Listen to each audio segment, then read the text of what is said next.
Hello everyone, I am Dr. Deepak Talwar.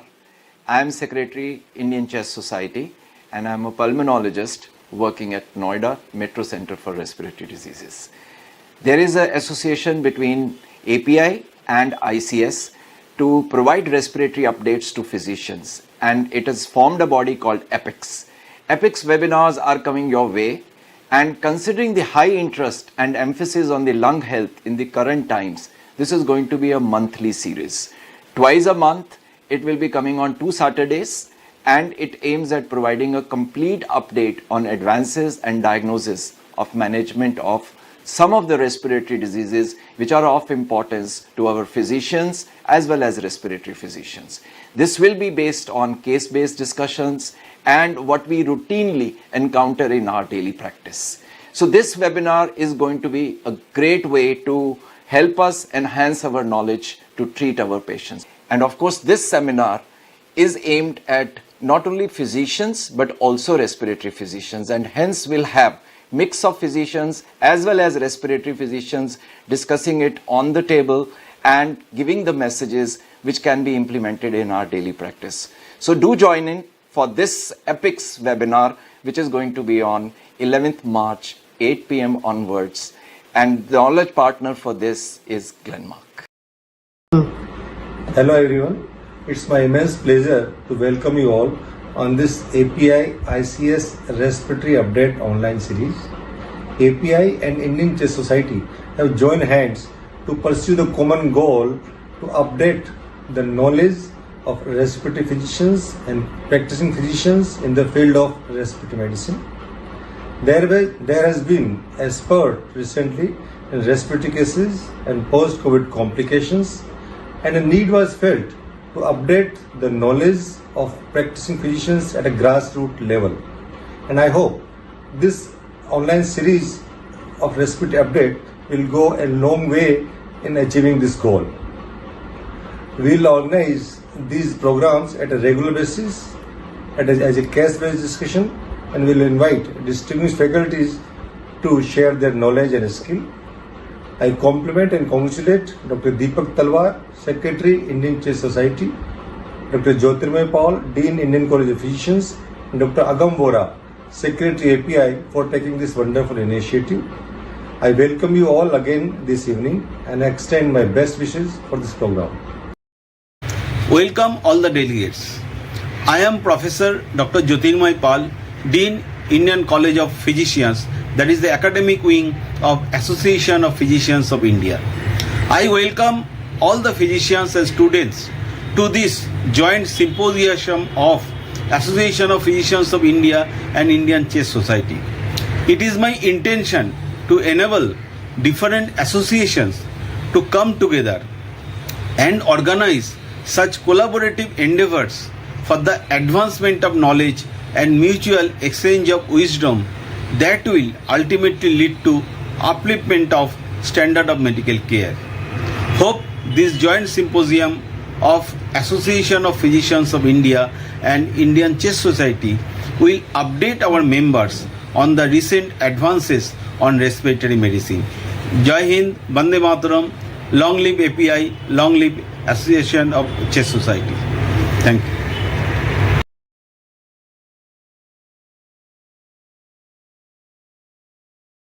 Update our members on the recent advances on respiratory medicine. Jai Hind, Bande Mataram, long live API, long live Association of Chest Society. Thank you. Good evening, everyone. I welcome you all to this APICS webinar series. This is the part 4 of the series. And today we are going to be discussing on management of COPD, diagnosis of COPD. This is a joint venture by the Indian Chest Society and the Association of Physicians of India. We have with us today a lovely panel. Dr. Agam Vora was to moderate the session, but unfortunately he's caught up somewhere, so I will do the needful. We have with us 2 discussants, Dr. Vinny Kantru from Delhi. Vinny is a friend and a consultant pulmonologist at the Indraprastha Apollo Hospitals, Delhi, Noida. And we have with us Dr. Dheeraj Bhattar, who's a colleague at Sir H.N. Reliance Hospital, Mumbai. He is a physician. in internal medicine. And we have with us two budding pulmonologists, Dr. Harshita Mishra, who is a senior resident in the Department of Respiratory Medicine at the LTMG Hospital, Mumbai, and Dr. Chayan Chakrabarti, who is a fellow in the Metro Center for Respiratory Diseases, Noida, and is working with Dr. Talwar. So we are going to have two cases. Harshita, we'll start with the first case. Just 1 second. We'll do the screen share.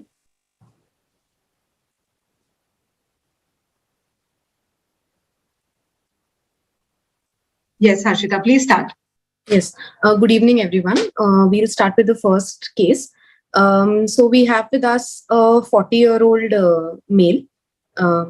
Ma'am, can you pan to the next slide?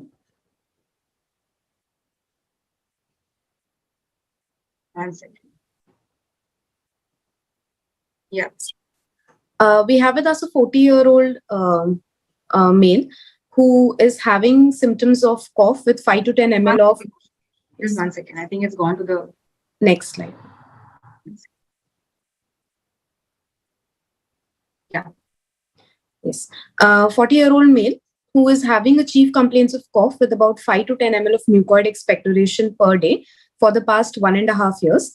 He's also having breathlessness while climbing 2 flights of stairs for the past 6 months. He has a body mass index of 21 kilogram per meter square. Patient does not have any triggers or exposures. He does not have any history of atopy, any allergen exposure. He is a smoker. He has a 10-pack year history of smoking. He has no history which is suggestive of rhinitis or gastroesophageal reflux disorder or obstructive sleep apnea. And on further inquiry, he did not give any history suggestive of anxiety or depression. Next slide, please, ma'am. Patient does not have any significant family history. He's a software engineer by occupation. And past history, he does not have any history of loss of appetite, loss of weight, no history of any viral infections in childhood, no history of tuberculosis. He did have history of prematurity at birth. He was born at 7 months of gestation, and he had required a neonatal intensive care unit at care for 8 weeks. And patient does not have any allied respiratory symptoms, no history of any nasal blockage, or no history of any sinusitis, other systems, no history suggestive of any other disorder, and he's not on any current medications. On examination of the patient, his general condition was fair. He had no respiratory distress. He did have diminished breath sounds on auscultation bilaterally. His CAT score was 10, and all the other system examinations were within normal limits. We did the laboratory investigations. His hemoglobin was 14 gram percentage. His WBC count was 7,600 with a differential. So the question one is, can this patient be considered to be a case of chronic obstructive pulmonary disease? So good case, Harshita. I would like to direct this question to Dr. Dheeraj. Dheeraj, if you could please let us know that at this point, would you consider this patient to be a differential diagnosis of COPD? Would you think of COPD?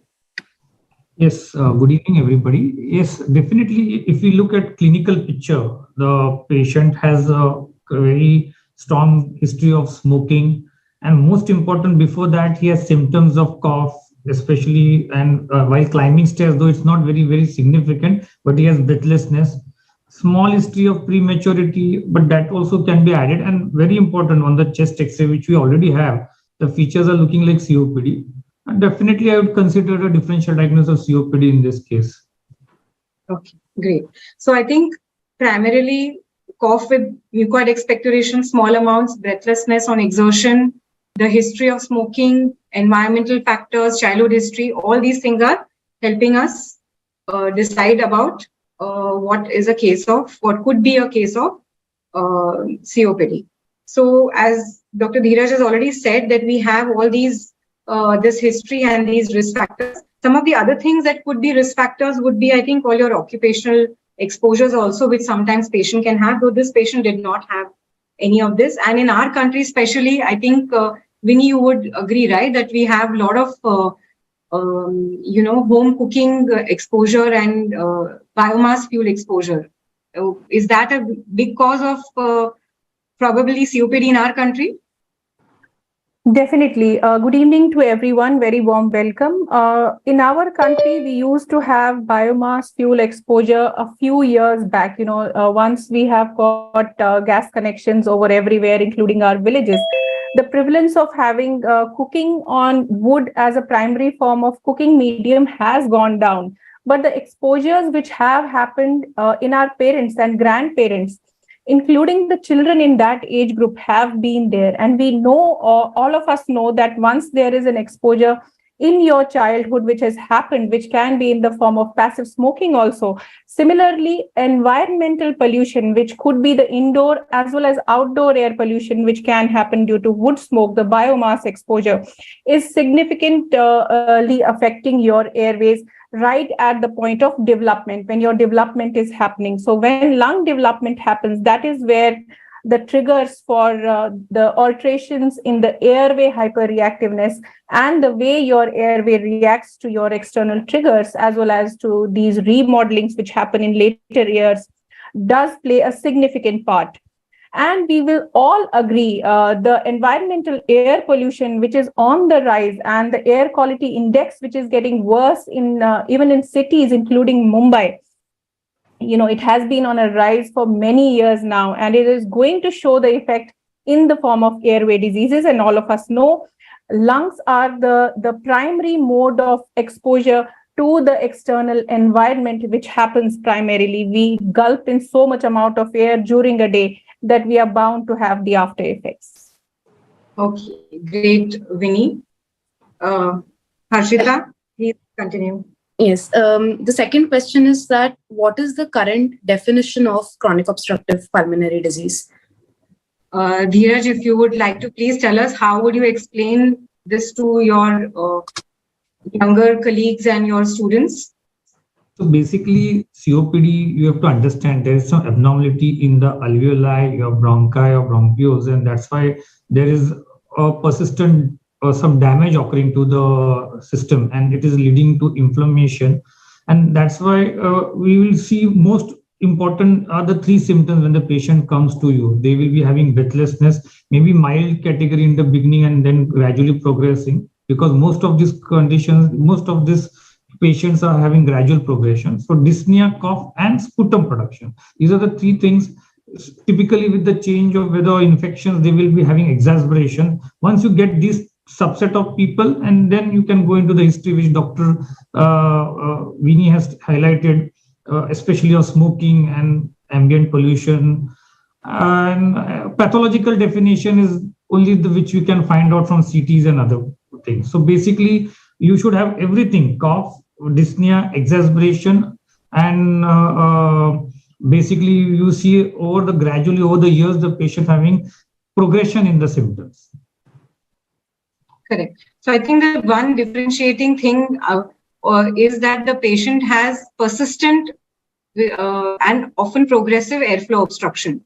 So it is unlike our asthma patients, which have reversible, or even their lung functions improve. Here, usually the lung functions often get worse over time. So I think that is one of the things, and that is why COPD is something diagnosed early. Continue, Harshita. So we, after suspecting the COPD, we went ahead and did a basic spirometry of this patient. Here we can see that the forced vital capacity is 2.49 liters, which is 86.6%, and which is pre-bronchodilator value, and post-bronchodilator value is 2.89 liters, which is 100.8%, with the percentage change after administration of bronchodilators being 16.4. The FEV1 was 1.64 liters in the pre-bronchodilator, which is 76%, and post-bronchodilator it improved to 2.15 liters, which is 100%, and the percentage change was 31%. We did an FEV1 by, after calculating the FEV1 by FVC of the patient, we saw that the pre-bronchodilator value was 65.98. But the post-bronchodilator value was 74.3, which was more than 0.7. And the maximum mid-expiratory flow between 25% and 75% was 0.83 liters in pre-bronchodilator, which was 35.1 percentage, and 1.24 in the post-bronchodilator, which was 52.2 percentage, amounting to a 48.5 percentage change on administration of bronchodilators. So the next question is that what is the role of spirometry in diagnosis of COPD? If you can, Vinny, if you would like to take this. Yeah, definitely. So there is a stark difference between asthma and COPD in terms of diagnosing the disease as far as the spirometry is concerned. In asthma, we do not always need the spirometry to have the diagnosis at hand, because if a patient is wheezing in front of you and they have episodic symptoms, the nighttime, early morning symptoms are more. Patient tells you, I'm okay most of the time, but I have episodic problems happening during the night. I have a wheezing. You let them do the spirometry. You see that the spirometry is absolutely normal.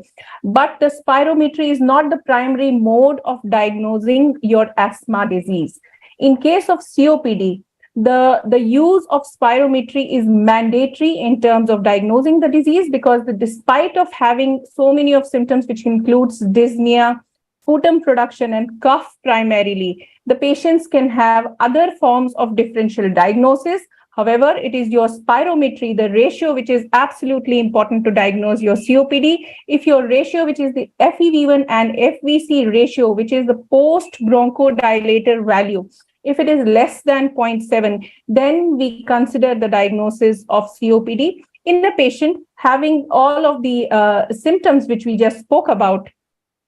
And we also know that this ratio, which is a kind of a fixed value which has been used for years, including the randomized controlled trials which we do, this can be problematic in the form of overdiagnosing in case of elderly people who might have age-related changes in the airflow of the airway, and it could underdiagnose in certain younger population. That is some of the problem which is posed by this fixed value of FEV1 by FVC ratio. However, at the moment, we consider it a gold standard, and we are looking into the fact that we do consider the lower limit of normal, which can be considered in our country, and the Z scores which have come in, wherein we see the normal distribution of the population also, depending upon their age and the anthropometric measurements which are taken into consideration. We have also certain definitions of COPD coming into play, wherein your post-bronchodilator spirometry values of the ratio could be normal. However, the pre-values could be altered, which could be less than 0.7. Now, this can vary in a population, and in our country, obviously, we do not have the values at the moment. But a patient who has pre-bronchodilator values, which is less than 0.7, are more prone to develop the COPD in future, and this is known as PRISM. And depending upon this, we have certain gold grades and severity of airflow obstruction in COPD, which is based upon the post-bronchodilator FEV1 values. It is as simple as shown in the present slide, which is in front of you.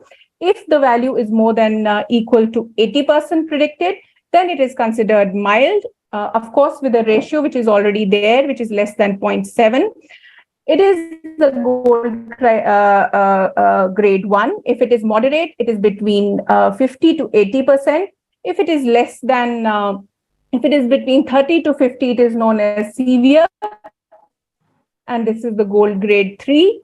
And if it is very severe, the FEV1 would be less than 30. So this is based upon the post-bronchodilator of your patient.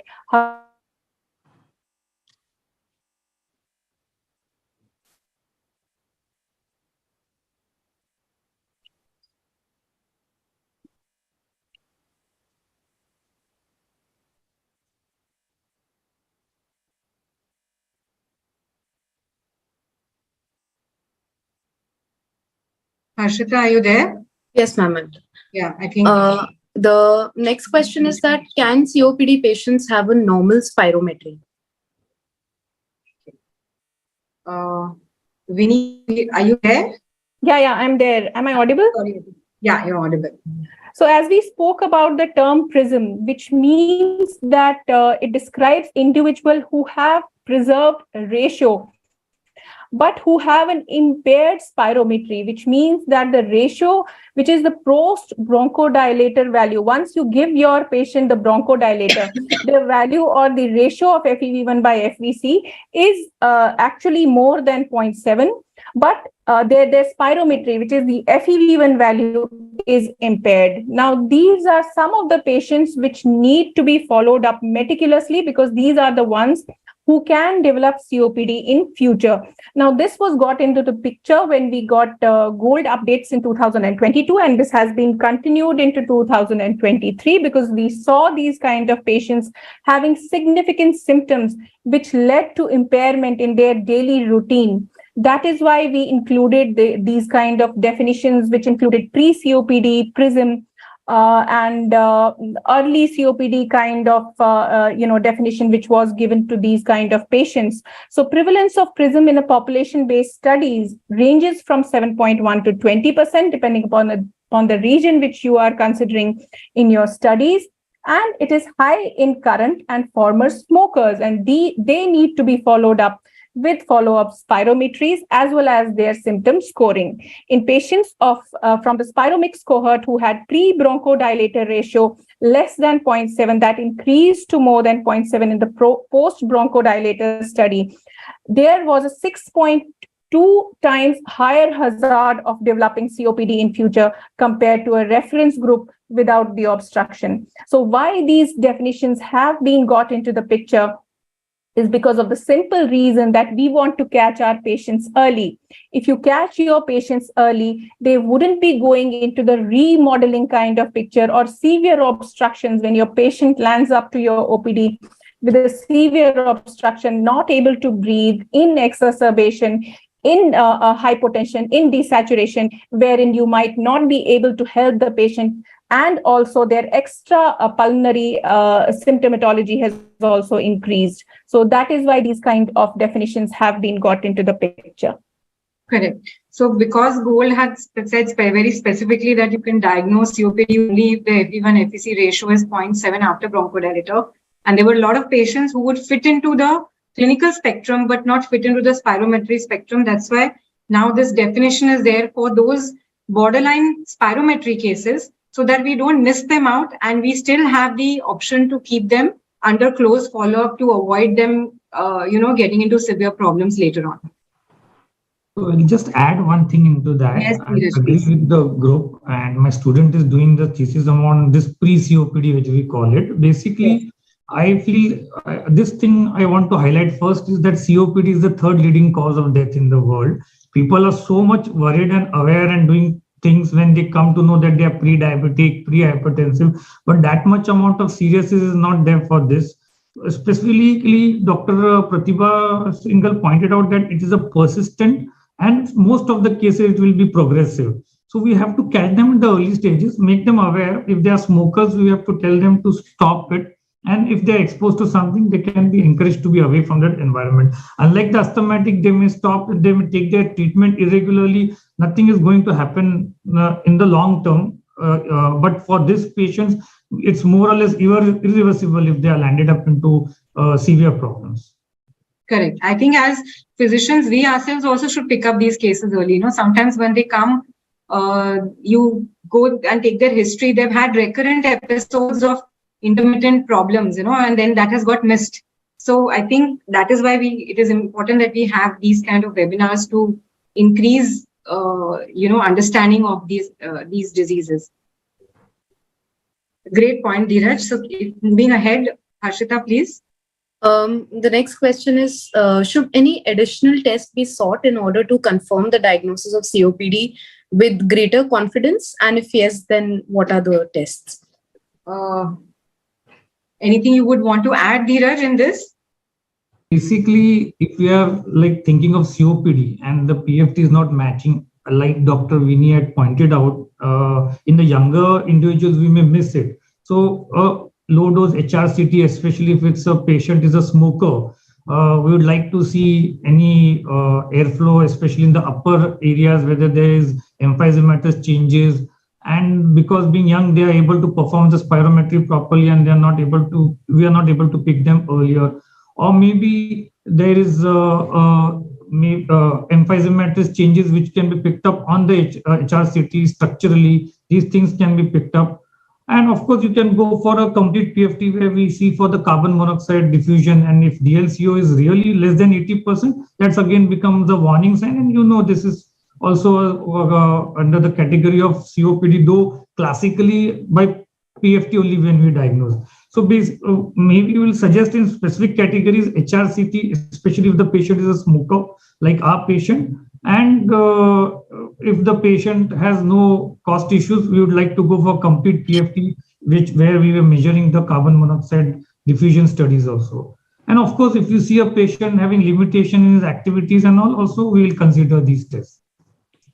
Correct. So a 6-minute walk test and a lung volume and a diffusion study could be done, which is available at large centers. So moving ahead, I would like to add one point, Dr. Pratibha. That's an important point, considering we have lung transplant available at many centers in India now. So these additional investigation might be important as a workup for your lung transplant patients. So if you're considering lung transplant, you have to undergo all these tests, including HRCT, to exclude or including certain other comorbidities or other lung conditions which might be present in the patient. So if they are going to be listed onto your lung transplant list, these criteria and investigations are absolutely important in your patients. So those are advanced patients which are usually assessed by pulmonologists.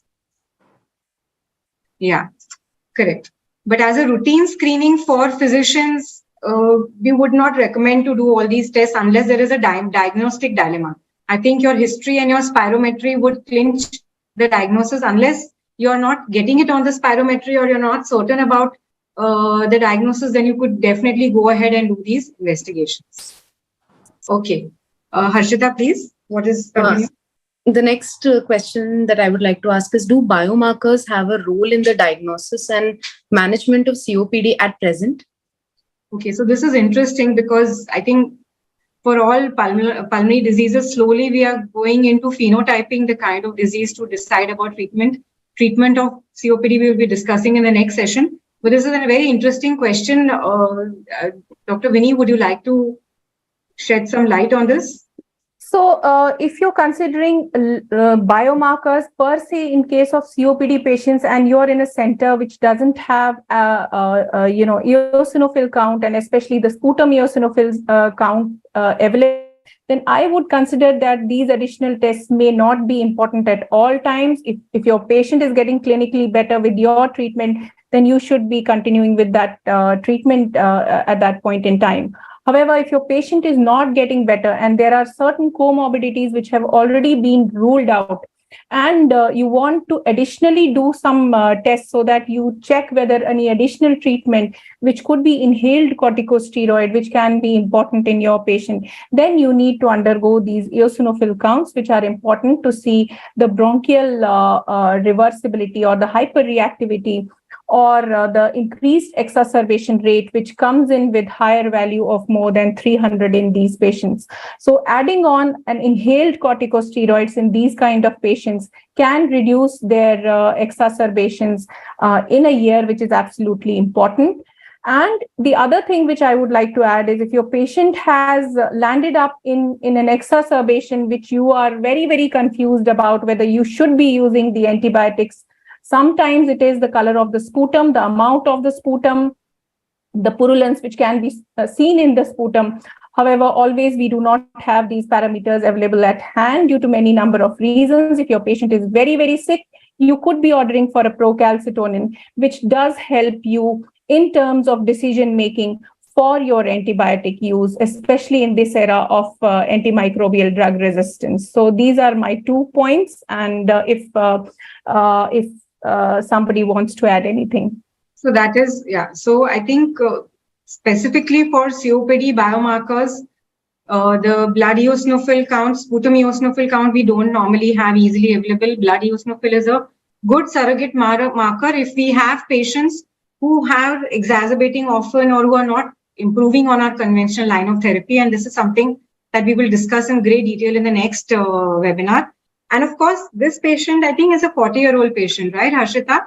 I think that is why this question was posed, because it's a relatively younger patient. Traditionally, we have seen that COPD patients are usually in their, when they present to you at least, even though they may have been symptomatic, are usually in their 50s or 60s, but this is a younger patient. So sometimes you need to look at if there is a possibility of an alpha-1 antitrypsin deficiency, and that is why that could be if there is another family history also of similar illness.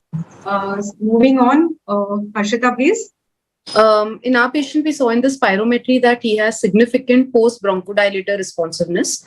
Does this affect diagnosis or management of the patient? Okay. So this is an interesting question, I think, because if we look at the definition of COPD now, initially in the earlier years, the definition of COPD had fixed airway obstruction as a part of the COPD definition, whereas asthma was reversible. But I think over time, this paradigm has changed, and we are not really looking at the post-bronchodilator improvement. We're looking at the basic pathophysiology, which is that the airflow obstruction is persistent, right? So, and progressive. So, Vinny, this is important. How does this impact?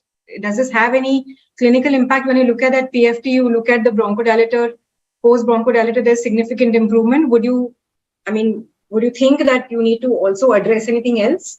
Or would you be confused about your diagnosis, even though everything else is pointing towards COPD?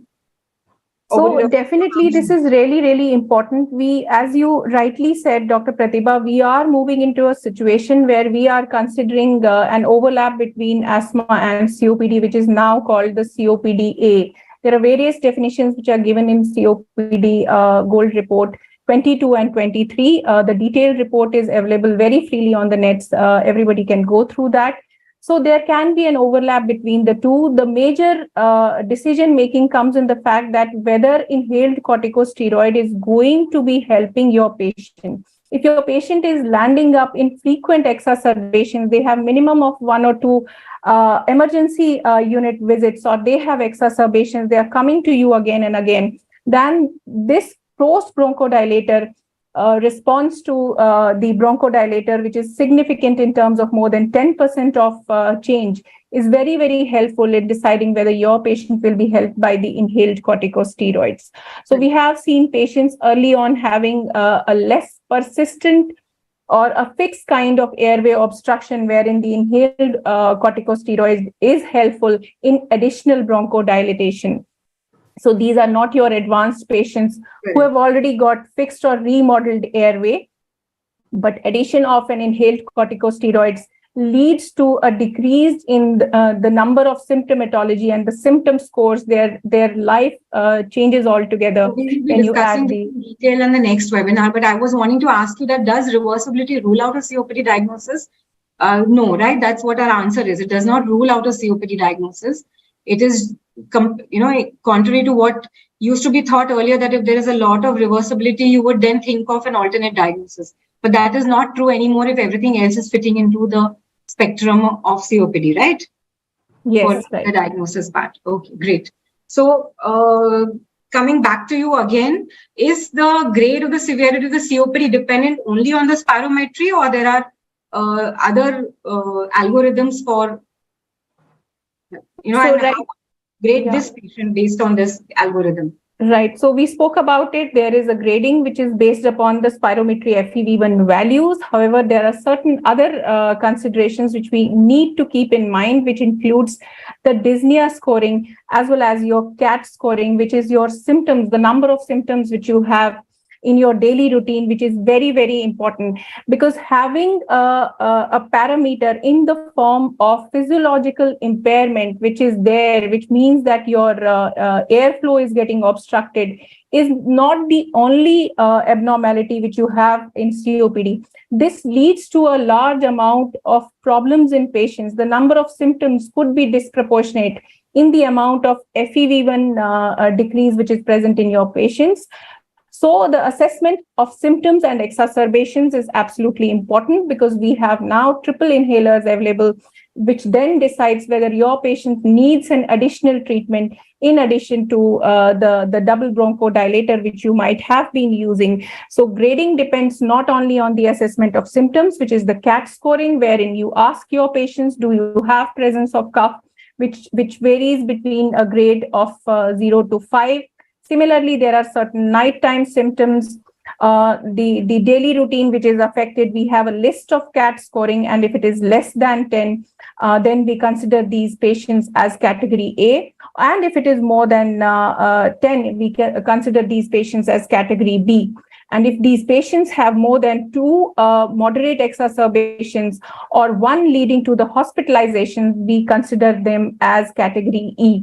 Now, this is the 2023 amendment, which is there, A, B, and E. We divide these patients into these categories based upon the spirometry grading criteria, which is the post-bronchodilator FEV1 assessment, the symptomatology which is there, and the assessment of your exacerbations and CAT scoring, which I have already explained. So based upon these GOLD ABE assessment tools, we divide our patients into the severity tools which we have at hand.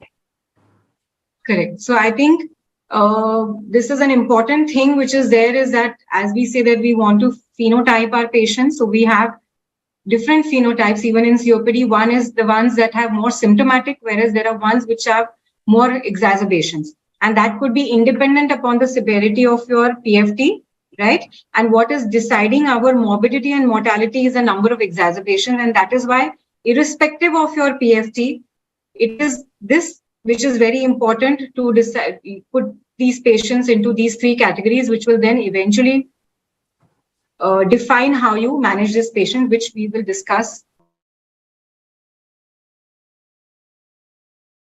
I think with that, we finish our first case. Thank you, Harshita, for a great presentation. I request our second presentation to please start. Also requesting admin to please allow Dr. Agam to join in, because I think I joined. Hi, Pradeep. So, hi, Agam. Thank you for making time to join. I'm so sorry. Yeah. So you can please give your inputs on the second case. Good evening, everybody. My patient is a 52-year-old male patient presented to us in OPD with complaint of shortness of breath of MMRC grade 1, which is persistent and progressive over time and increased during exercise. He had complaint of wheeze and cough with occasional mucoid expectoration for last 3 months. He had no history of atopy, no history of allergen exposure. He was a reformed smoker with 35 pack years. No history of rhinitis, BRD, or obstructive sleep apnea.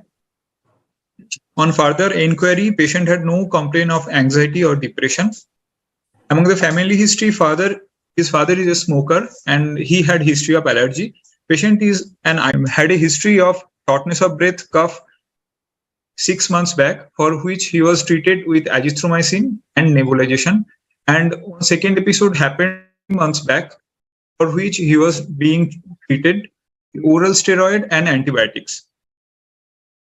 There was no history of sneezing, watery running nose, nose block, no complaint of sinus, eye or throat complaint.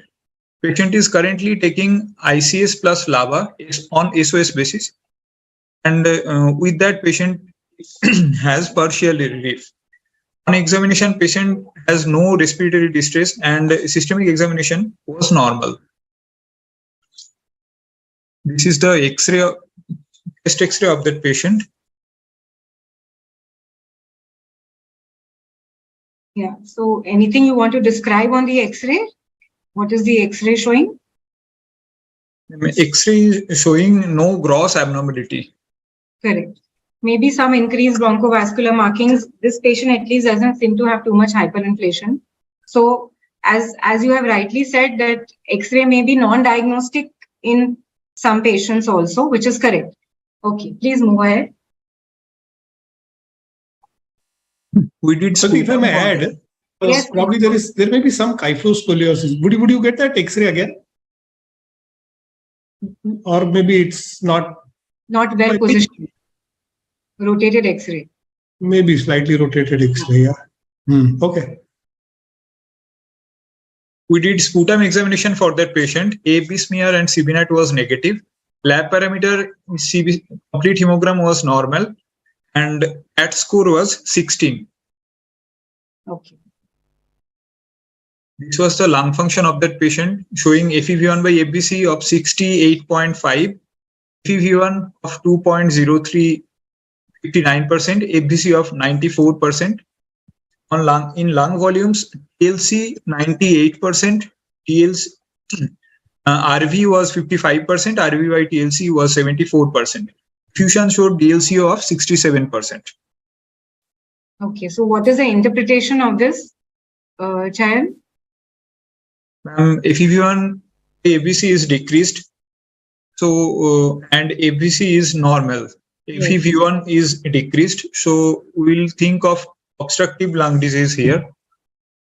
And TLC is of normal, so restriction is not there. So this is purely obstructive airway disease. There is no reversibility in FEV1 or APC values. Okay. Also, you have put up the flow volume loop. You want to elaborate on that because the first case did not have the flow volume loop. So anything that looking at this loop would help you. This loop is also showing this obstructive airway disease pattern. Correct. So there is this scooping out of appearance. Yes. Okay, great. Would you say that patient could not exhale for a adequate time? Would you say that? Yes, the 6 seconds is patient could not exhale. So probably this effort was slightly inadequate. So again, what I'm thinking is there was some scoliosis, there was some inadequate expiration. I may keep that in my mind. Correct. But as you are saying, this is a classical smoker's COPD. What surprises me is his father was chronic smoker, and then there is no history of respiratory tract infection in childhood. That's interesting part of this. Okay. Okay, please go on. So coming to the COPD in this patient and what to. Yes, Dheeraj, would you like to elaborate on this, please? Yes, already it's been very crystal clear. This patient's spirometry also we have. Basically the history. The interesting part, even if Dr. Agam pointed out, not in childhood, but recently at least 2 exacerbations were there and he needed some antibiotics. He takes SOS, LABA plus ICS also. But the thing is that the most prominent histories of the smoking in maybe passive also, and now though it's a reformed case, but still 35 pack here is a significant thing. And etiology looks like mostly smoking in this case. Correct. So as Agam also pointed out, it is very classical. There is history of cough, mucous expectoration, progressive dyspnea, 2 episodes of exacerbation probably, smoking, strong smoking history, and the PFT, which is all fitting into the diagnosis for the COPD. Yes, Agam, you want to say something? Also there is history of occupational hazards, where also is exposed to smoke at his work. Correct. So as you can see, there is a lot of, but as that was mentioned in the history, so all that contributes to it. Yes. So a lot of things are there, which earlier were not there really in the guidelines and the definitions. It was what patients' personal habits were, but now there are a lot of environmental exposures also which have been added into the causative factors and that are recognized. So including biomass and pollution exposure, which is a big problem. The pollution in our country, at least. And please move ahead, Chan. Next question is, how is the severity of this patient symptoms can be assessed? Vinny, would you like to please take this? Vinny, mute. Vinny, you're on mute. Sorry, I was on mute. Sorry for that. So we know there are various gradings which are available. One of them is to assess the dyspnea, which is a prominent feature in COPD. So modified MMRC dyspnea scale is used. The slide is in front of you.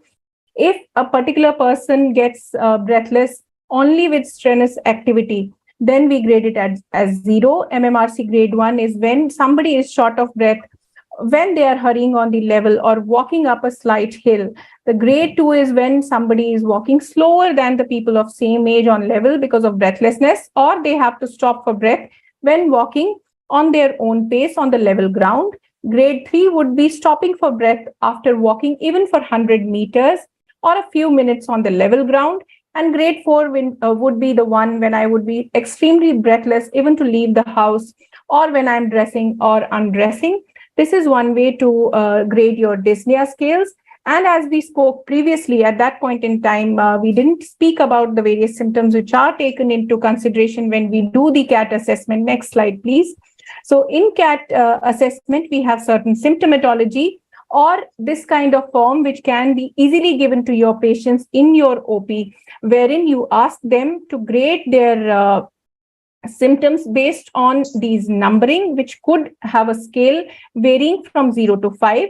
You have to ask them if they never had any cough, which would be graded as 0. And if they would be having cough all the time, that would be graded as maximum, which is the grade 5.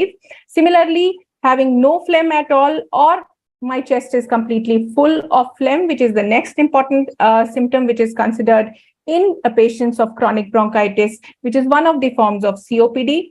My chest does not feel tight at all, or my chest feels very, very tight, graded again from 0 to 5.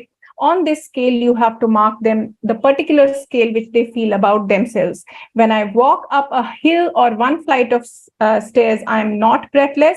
And when I walk up a hill or one flight of stairs, I'm very, very breathless. Similarly, the activity which is graded in the form of doing, not limited doing any kind of activity at home, graded as 0, or if they are very limited doing any kind of activity at home. I'm confident of leaving my house despite of my lung condition, that would be 0. And on a scale of 5, if I would be saying that I'm not at all confident to leave my house based upon my lung condition, then that would be graded as 5.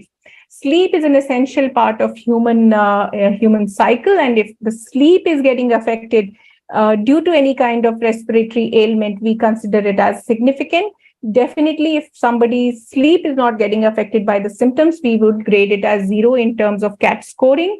And if they're not able to sleep soundly because of the lung condition they have, that would be graded as more severe as 5, or any grading between 0 to 4, which they feel about their sleep. I have a lot of energy, wherein we are measuring their levels of energy or the level of fatigue, which is very, very essential symptoms, especially in your elderly population once you're assessing their symptomatology. Lots of energy means 0. Having no energy means 5. So this is the total scoring which we see in these kind of patients. The number of symptoms is about 8. And once you have these marked by your patient, you calculate the overall scoring. And if the CAT scoring is less than 10, it is not significant. And if it is more than 10, it is considered significant for a particular patient. Similarly, the next assessment which we do in our patients, which we have already spoken about, is in the form of spirometry values, which we have already discussed previously. Okay. Very elaborate. So basically, these questionnaires are easily available online, and they're basically just so that we can figure out what is the severity of the patient's symptoms. As we have discussed, that patient's symptoms are on one side, PFTs on the other side, and the third category is the number of exacerbations. So we are assessing each of this to eventually grade the severity of the COPD. Yes, please move ahead. I wanted to add one thing. For the physicians, basically, as a respiratory physicians, you all use this, and CAT scoring is fantastic. But for a physician's NYHA class and MMRC class, how I remember is that 0 is like you're spinning around, you're doing a very exertional activity and then getting breathless. 1 means you're single and you're walking very fast. You're alone, so you're quickly, hurriedly doing it uphill. You're feeling breathless. 2 means there are 2 people. So along with you, some partner is there. You're not able to catch up with him and you're stopping or slowing down. and 3 means basically there are 3 digits in 100 meters. So you are not able to complete even short distances. And 4 means 4 walls of a house and or your room, and you're breathless with simple activities. This is the way I remember it, just for the audience of the physician in the group. That's fantastic. Very nice. Yeah, that's nice. That's nice. So that correlates very well with the MMRC also, because the CAT score is a bit complicated. So that's why both options are available. Yes. Go ahead, Vinny, based on your... Pratibha, before you go on there is a question in the chat box by Dr. Sayan Chatterjee. It's a very interesting question. He said, look at the prominent aortic knob on X-ray chest. Might be a case of aortic aneurysm. Yes, one would keep that in mind. But if you look at the arch of aorta, probably arch of aorta was not dilated. It was only the aortic knuckle which was dilated. And I would not, at least on this radiology, what reflects in front of the screen, would not keep aneurysm as one of the possibilities in my mind. Also, we discussed it's a slightly rotated X-ray. So maybe that's why also it was looking a bit prominent. Okay. So if we see... Yes. If we see this patient, he had frequent exacerbations, so he would be considered B because his CAT scoring was 16, if I remember well, which was discussed in the case presentation. So he was a frequent exacerbator as well as more than 10. So we would be his dyspnea scoring, although was between 0 to 1, but his symptomatology was more, so he would be considered B and frequent exacerbator. Okay. So any discussion over here? Because I would have put him in E category because he's had 2 exacerbations requiring medication with a CAT score of more than 10. But yes, because he's not had a severe exacerbation leading to hospitalization, there could be some overlap between B and E. And this is where, again, our personal and how you have seen the patient comes into play. But he could easily also, somebody else could have put him in the category E as well. No, I think it would be most appropriate to put him in category E because patient was already on dual therapy. Now, your categorization would mean what kind of treatment you're planning for this patient. So, patient was already on a beta agonist and a steroid combination, and here it would be most appropriate to put him in category. Not on a regular basis. No, it was on regular basis of that beta agonist and steroid therapy. SOS. Okay. SOS. Yeah. Okay. Yeah. But considering he's had 2 exacerbations requiring medication, I would have been more, a little more, at least if not this thing, start with B and then keep a watch if you want to move him to category E if he continues to have exacerbations. Because he's treatment naive, you could think of category B at this point. So this is where, it's all about individual perspection, but these patients have to be kept under close follow-up, especially the ones who had recurrent exacerbations in the previous year. Okay. Coming to the next question. What are the common causes of exacerbation in COPD patients? Dheeraj, would you like to please take this? Because a lot of these patients come to physicians before they reach pulmonologists. So, I mean, what would you consider in your differential diagnosis? Over the time, my use of antibiotics have gone down significantly, even in COPD. So what I wanted to highlight is, though exacerbation most of the times in COPD is because of infections, most of the times viral infections, I think. Very few times, depending on fever or maybe color of the phlegm or some other additional symptoms, we can consider bacterial infection. These are the 2 common things. The slide mentioned multiple other things, basically pneumonia, but these are very rarely the other causes of the cardiac causes like heart problems like arrhythmia or heart failure. But we have to always think maybe the patient, if it is an older category patient, we have to always think whether the patient is hypertensive and having some underlying cardiac problem, especially reduced ejection fraction, maybe having underlying CCF, or maybe hypertension which is uncontrolled, which is adding to the problem. Very rarely we'll see pulmonary embolism or pneumo. Most of the time it is just infective cause, mostly viral, sometimes bacterial. Correct. So these would be your differential that you would... If I have to probably add, the commonest thing that comes to my mind is first is poor compliance with patient. Patient forgets his treatment, does not take his treatment properly and gets exacerbation. Second set would be seasonal exacerbation, which may not be infection related every time. And then comes third, which is respiratory infections. And then comes the fourth, which is complications other days, like he may have pulmonary hypertension and is pushed into pulmonary edema for one or the other reasons, etc. I think I would keep my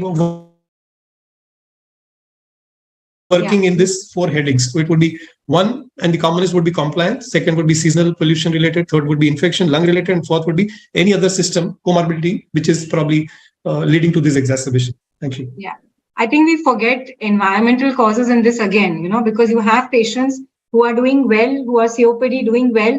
And I'm sure we are seeing it more and more that when you have excessive pollution, suddenly they will come back and they will have an exacerbation. There are multiple things.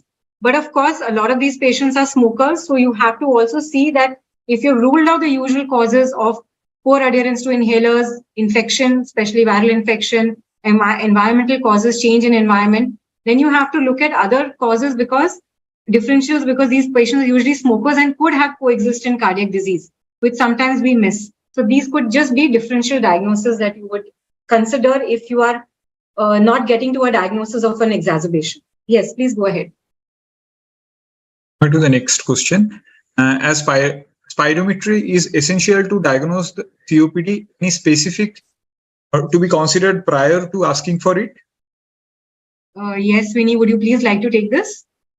Yeah, so definitely spirometry is an essential part of the test, and your technician who is doing your spirometry should be well versed about the preparation as well as the instructions which need to be given to the patient during performance of the test. Now, for the preparation, we should have the facilities of producing a hard copy or a digital display of the expiratory curve to permit the detection of the technical errors which we have in case of spirometry, and have an automatic prompt to identify an unsatisfactory test and to rectify it at that point in time. Now, if your patient is not expiring to their fullest potential and their fullest volume, which COPD patients might take even up to 25 seconds to do that, then your spirometry values are going to be flawed. So you should be instructing your patient to take as deep a breath as possible and then expire to their fullest volume. Most of the time, what we see is that either the patient coughs in between the expiration part, or they expire to an inadequate value. Now, your technician should be very well versed in detecting these kinds of flaws and rectifying it there and then, and telling your patient that please inspire and then expire again to your fullest potential. Otherwise, you are going to underestimate the FEV1 values as well as the other ratios which are involved in the calculation of the FEV1 FVC ratio. The supervisor of the test needs extensive training in optimal technique and quality performance. The maximal patient effort in performing the test is required to avoid any underestimation of the values, and hence errors in diagnosis and management can be avoided. Similarly, spirometry should be performed following national and international recommendations which are already given there, and the expiratory volume and time traces should be smooth and free of irregularities, which we have just spoken about. The pause between inspiration and expiration should be less than 1 second, and your patient should be allowed to go on long enough for the volume for the plateau to be reached, which we have just spoken about. This can be 15 seconds in severe disease. Both FVC and FEV1 should be the largest value obtained from any of the 3 technically satisfactory curves, and the FVC and FEV1 values in these 3 curves should vary by no more than 5% or 150 ml, whichever is the greatest. The ratio should be taken from technically acceptable curve with the largest sum of FVC and FEV1. And the most important flaw which many of us do during the interpretation of our spirometry values is sometimes we take the pre-bronchodilator values. Now, this has to be clear that the ratio which needs to be taken has to be the post-bronchodilator value, wherein your graph is absolutely looking good in terms of complete exhalation, and the patient has not coughed in between, or they have not left the expiration in between, which can make your values flawed in many conditions. Regarding the bronchodilation, the amount of dosing which is recommended for a short-acting beta-2 agonist is 400 micrograms and 160 micrograms of short-acting anticholinergic agent. And we should be reading these values after 10 to 15 minutes of waiting of giving a short-acting bronchodilator, which is increases to about 30 to 45 minutes in case of anticholinergic which has been used. The patients who are already on bronchodilator therapy, in whom spirometry has been requested for monitoring purposes, do not need to stop their regular treatment for spirometry. This has to be considered. If you want your patient to be assessed for the first time, then you need to tell them to stop their short-acting bronchodilators 6 hours before the performance of the test. And for longer acting bronchodilators, you need to ask them to stop their bronchodilators at least 12 to 24 hours before the performance of the test, especially with the availability of ultra-LABA therapies which are now available in the market. Regarding evaluation, the spirometry measurements are evaluated by comparison of the results with appropriate reference values based on anthropometry values and the age of the patient. The presence of post-bronchodilator FEV1 FVC less than 0.7 confirms the presence of non-fully reversible airway obstruction, which we have already spoken about. Many times we do consider the pre-bronchodilator values, or we get confused what is the pre and post-bronchodilator value, whether I should be taking the pre value or the post value. It is always the post-bronchodilator value which is considered in terms of calculating your ratios as well as dividing your patients into various categories of severity of COPD. So very elaborately discussed, Vinny. Now, see, all of us are practicing in tertiary centers. Okay, now what happens at the ground level is very different. A lot of times you have these handheld spirometers which are being, supplied by various companies. Their technician is coming, and then when you come and look, so for the physicians in the audience, the basic criteria is that you need to have, when you are looking at the interpretation of the test, you have to have a good flow volume loop.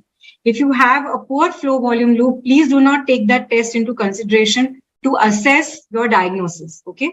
Secondly, Agam, do you have any inputs on, what kind of, because you have, you do lung function at your clinic. So, there have to be certain standard guidelines. Yeah, so that by and large, as we physicians, have sugar monitoring for your diabetes management, your blood pressure monitoring, I think that should be your approach to asking for spirometry. It's not all that difficult.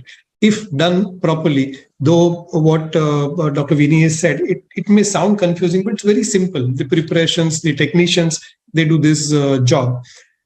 You have only two patterns on spirometry. One is restrictive pattern and one is obstructive pattern. You look at only few parameters. You look at your FEV1, you look at your FVC, you look at FEV1 by FVC. That's all. Only these three parameters will give you clue to majority of the situations. Spirometry is never diagnostic, but spirometry would help you in making diagnosis. So whenever you have a right clinical scenario of patient who's got breathlessness, cough and sputum production, whenever there is history of exposure to such pollutions or environmental exposures, and you do a spirometry after clinical evaluation, you have an obstructive pattern, it confirms your diagnosis. So I think what I want to convey out of the discussion is, please ask for more and more spirometry. Unless you ask for spirometry, picking up those patients would be difficult. As you could see in this patient, he was only mildly symptomatic. He said dyspnea on exertion grade 1, but when you look at the spirometry, it showed moderate to severe obstruction. So I think that is what is the importance of doing a good spirometry. Thank you. Correct. And when you have spirometers in your centers or, not in hospital based, just make sure that your technicians should be trained at least. They should have some basic training so that the interpretation, the way the patient performs the test is important and is basically based on your technician. So I think that is what it is. It is okay to have, not have fancy lung function machines for diagnosis of COPD, but yes, a spirometry is necessary, but well performed, well-guided spirometry is important with the good flow volume loop. Yes, please go ahead. I just wanted to add on the chest stalwarts. Basically, there on the opposite side of the spectrum, we have good spirometry machine measuring even FeV3, FeV6, that is post-expiratory volume in 3 seconds and 6 seconds. Even these ratios, if this borderline category person like the previous person, we can pick them up even by the ratio of FeV3 upon FeV6 also, if it is less than 0.7, so that we can make them more aware that if the person is smoking, you're already landing on the COPD, so he will be more particular with stopping it or abstaining from smoking. So these newer parameters are there, though are not accepted internationally. Not in guidelines, not in guidelines yet. Like we have in the CBC multiple parameters which help you in spirometry. These parameters also you can fine tune and look at them. That's what I wanted to add. Correct. But as of now, our standard parameters, because of easy availability, we still look at FEC, FEV1 and FEV1 by FEC criteria. Okay. Please go ahead, Chayan. This was the CT scan of that patient. It's a single cut showing paraseptal emphysema. Okay. So now, does HRCT have a role in diagnosis of COPD? Yes. I think Dheeraj has already mentioned a little bit in our previous case. Vinny, would you want to elaborate a little more as for what our guidelines also say? So very, very important question. And I would say in a resource, affected country like ours, if you do not have the facility of CT scan in your center and you're sending your patients for n number of kilometers to a large distance to undergo a CT scan just for the diagnosis of CT, then this is a strong no. However, if you have any other considerations in mind, you have a doubt regarding the diagnosis of COPD, you have certain other differential diagnoses in your mind, especially if your patient is sounding like they also have they may be having the problem of bronchiectasis, which you want to see more closely on a CT rather than a chest X-ray, which is not showing it. And in your chronic smokers, you do want to screen them for having lung cancer, then yes, this modality should be used. But for diagnosing a COPD patient, simple parameters of symptoms as well as spirometry, which has been very well discussed elaborately, are required. CT will be required only if you have a doubt in diagnosis, you want a certain kind of additional diagnostic parameters, or if you're considering your patients for lung volume reduction surgeries at certain point in time, you want to see if the patient fits into certain criteria where you could refer them for lung volume reduction surgeries, then CT is a modality which can be used. But there are certain phenotypes which have been defined by looking into the emphysema patterns as well as the bronchial wall thickening, which we do consider in terms of defining these phenotypes in CT in COPD patients. Also, we have central lobular nodules, which could be the marker of bronchiolitis, the small airway disease, and the air trapping, which is seen as mosaic attenuation in case of CT scans, which can be caught in your patients who have bronchiolitis. So these are some of the CT features of COPD. When your patient is not having enough symptomatology, you are doing a CT scan for other disease, and you have caught your patients in terms of these kind of presentations on these on the CT scan, then you may be considering doing a spirometry retrospectively in these kind of patients. So as we spoke, differential diagnosis, frequent exacerbators with excessive cough with sputum production, raising concerns for bronchiectasis and atypical infections, especially in our country, which is a TB endemic country. Symptoms out of proportion to the disease severity based upon lung function. Testing your lung function is not showing so much severity, but your patient is very, very breathless. You do need to exclude certain other conditions on the CT. As we spoke, the lung volume reduction and the cancer screening, the low dose CT scanning, which has come into the picture, especially in your chronic smokers, wherein doing a CT may be cost effective in case of your patients. Correct. So just to summarize everything that you have said, that a CT is not routinely needed in the diagnosis of COPD. You ask for it only in specific conditions, either when despite your diagnosis and despite your management, patient continues to have frequent exacerbations or patient symptoms are disproportionate to your lung function findings. So you want to look at some other coexistent, lung pathology which is causing the symptoms, right? So just to send a message out, it is not routinely needed in a stable COPD in whom you have achieved a diagnosis. Yes, please go ahead. So that was, I think, Chayan, your last slide. So we have the next session coming up after 15 days, which was going to be part 2 on the management. We will discuss the management of these patients. So Agam, do you have any remarks? I think we have one more question from, there's one question. Are turbine-based spirometry imperfect or unsatisfactory? Anybody would like to answer this? No. Agam? They are equally good. Only thing is you have to probably have the right equations. Lot of friends here may not know that we need to have the ethnic corrections. So there are Indian equations available. If you have these machines which are which has got this standards incorporated, these machines are as good. Okay. We have another question from the audience is, while talking about FE1 by FEC ratio, we have to consider the actual value or the percentage predicted. Yes. Vinny, would you like to answer that, please? So it is the percentage predicted which we consider because it is the ratio which we are looking into. So the ratio which we consider is 0.7. So that is how we say 70% or 0.7. So it is the percentage predicted which we consider post-bronchodilator. Okay. All right. So we have had these two interesting cases. We had the first patient who was fitting into the probably B group based on the CAT score and his no history of exacerbations, but CAT score of more than 10. And we had the second patient who was a borderline case because he was fitting into either the B or the E category because of his history of recurrent exacerbations. And I think what we are basically aiming in today's webinar is, one is how to reach a diagnosis of COPD. Second is how to categorize these patients, because going forward, your treatment is going to be based on categorization of these patients as whether they are primarily patients who are symptomatic with dyspnea and cough, or they are primary patients who have primary history of recurrent exacerbations. So this is what we are going to discuss in our next webinar. Thank you, Vinny and Dheeraj. Agam, any concluding remarks? Oh, thanks, Pratibha. You did it so well. It was very interesting. I'm sure our delegates would have had good time. If there are any queries, any questions, any suggestions, please use those chat box and send it across. We would try to incorporate in our next meeting.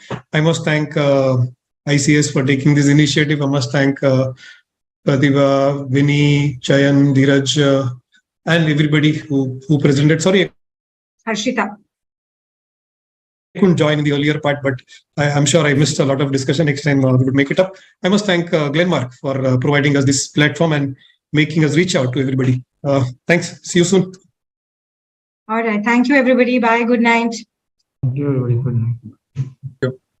I take this opportunity to thank all who have joined this webinar, which is EPICS for physicians and respiratory physicians, combined under the aegis of Indian Chest Society and Association Physicians of India.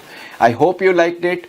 Do get the feedback to us, and we will try to definitely incorporate them in the future series. So keep tuned and watch each and every episode and give your feedback to us. Thank you very much.